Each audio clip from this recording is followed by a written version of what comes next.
Hi guys! Magandang gabi ha! Welcome back po dito sa Gandara SRU channel.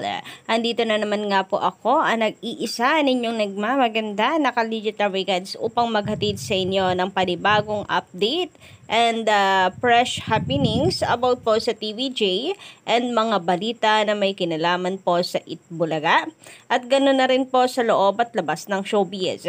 Kaya naman kung hindi ka pa nakaka-subscribe dito sa aking channel, pindutin mo lang yung subscribe button and the notification bell para maging updated at una ka sa mga nilalabas nating balita. And for tonight's video, ang pag-uusapan nga natin mga Kadaver Cards ay pumapatungkol po dito sa latest ratings na lumabas Kadaver Cards.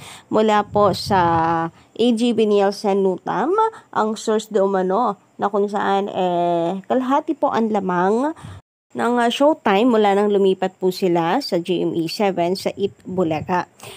Na siyang dahilan na para magingay at magyabang na naman po, hindi po ang kapamilya fans ang nakakarindi actually. Higit po sa kapamilya fans, ang nakakarindi pong tunay itong mga tape defenders na akala mo ba naman kanilang success to, di ba mga Kadaver Cards? Mga hit na hit ang Showtime dati pero ngayon ay porke wala nang tahan ng pinakamasiya, no choice sila nagpapaka-fun dito sa Showtime. So eto na naman nga po sila at tinitira po ang TVJ. Sa katunayan nga niyan, mas maingay pa po ang mga tape defenders kaysa po dito sa mga kapamilya fans. And baliktad guys, no? Ang mga kapuso, kagaya nitong sila Best Pills, Procnoy, at Ted, ang tinitira po ay ang TVJ. Nagpapaka-fun dito sa Showtime. Samantala, ang mga kapamilya fans, ang binabash po ay mga kapuso like sobra po ang credit na kanilang ginagawa sa GMA, gayong produkto naman po ito ng ABS-CBN. So at the end of the day, ako hindi po. And tama naman sila, no? Kadaver Cards na sa gawang ABS-CBN yan ha, hindi yan gawang GMA, FYI lang, papaalala lamang po natin. Kaya hingay-hingay mga kapuso fans sa pagkikredit. Mahiya naman po kayo.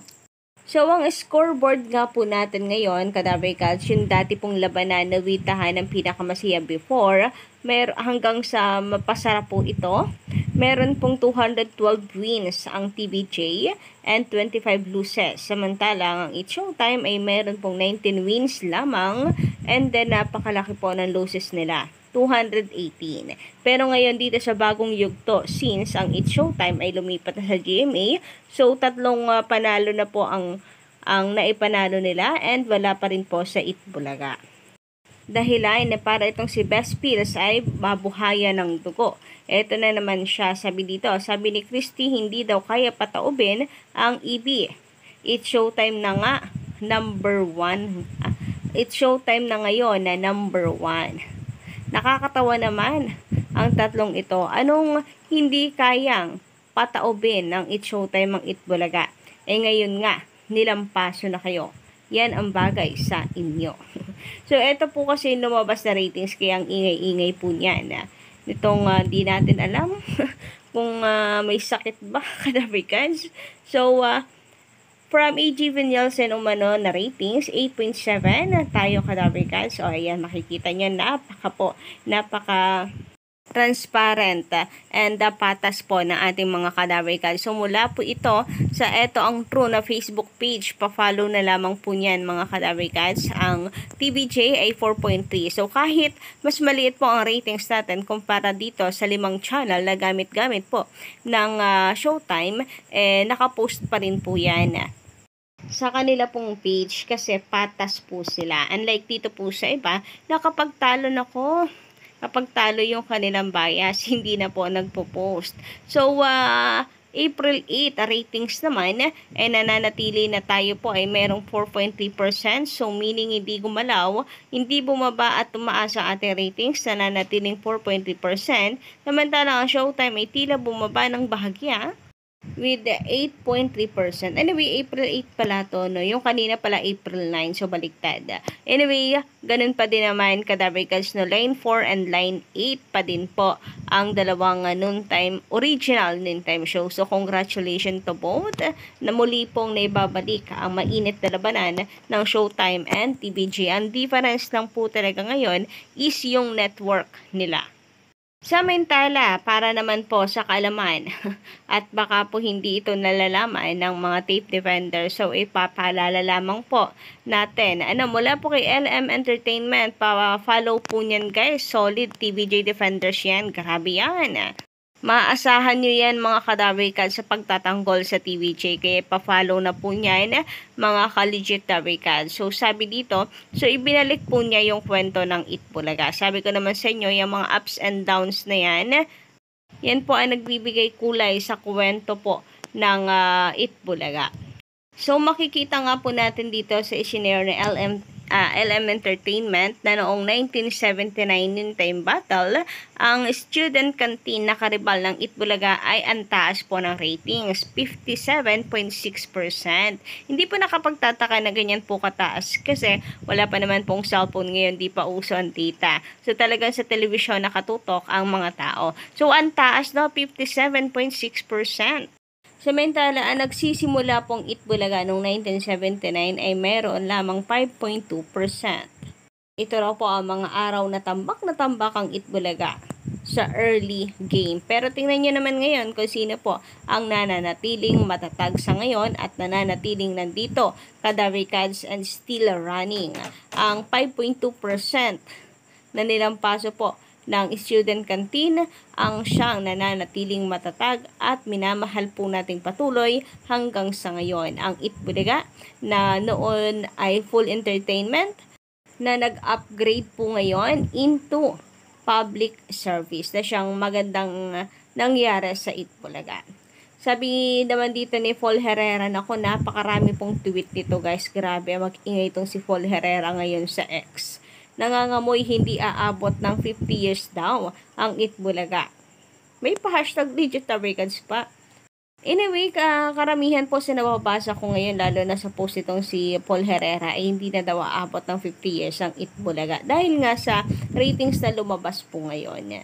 Mintara sabi naman ni Alt Inday Badiday, Just Inday Badiday, Itbulagta ang huling 2 linggo.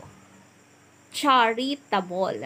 May charitable po nalalaman. National Urban Television Audience Measurement or Noontime Audience April 9, 2024. Ang It Showtime ay nakakuha daw ng 8.7, samantalang ang Itbulaga ay 4.3%. Grabe naman sa pagka-exage yung ang huling 2 linggo. Nananatili na lumalaban ang Itbulaga po pagdating sa commercial and meron din naman po mga bagong pasok sa kanila po na advertisers or advertisement. Kaya naman, wag po kayo masyadong padala sa mga ganitong post nila Best Pills. Ang nakakalungkot ay nagpakakampante ang TVJ na akala nila lalaylay na rin ang GMA. Hindi rin nila lubos akalain na ang It Showtime ay mapupunta sa GMA. Ngayon, malaking hamon yan sa ratings na yan.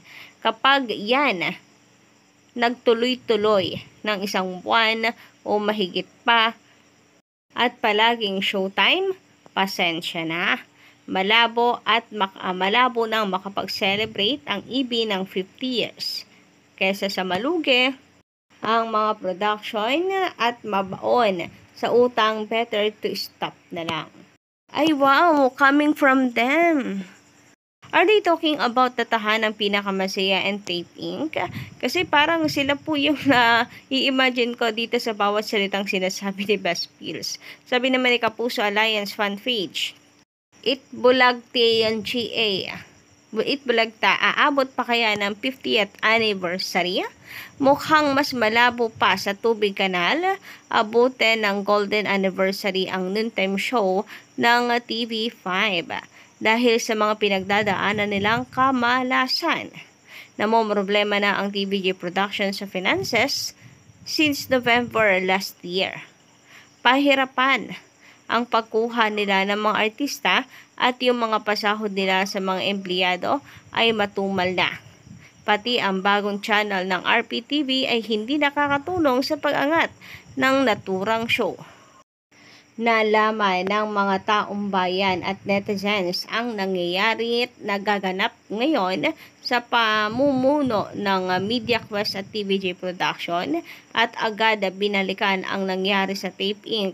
At ngayon ay mas sinisisi ng taong bayan ang matandang trio na naging dahilan ng pagkawala ng pondo ng Tape Inc. At nauwi sa pagkabaon sa utang. Aniya, dapat, anong aniya tapos taong bayan? Seryoso ba talaga? Kapuso Super Alliance fan page, Tagalog na lang Aniya, dapat pagbayaran ng TVJ ang utang ng Tape Inc. sa Kapuso Network at hindi ang mga halos host dahil responsable ang TVJ sa pagkawala ng milyon-milyong pera sa tape. Say ng mga netizens, ito na naman, say ng mga netizens, pero aniya, na ginagamit lang ni Soto ang pera. So, I think si Tito Sen na naman ang tinutukoy po niya dito. Kasi meron po silang post about kay Tito Sen nitong mga nakaraan. So, kayo ba Kadaver Cats, anong masisay ninyo dito sa mga ito?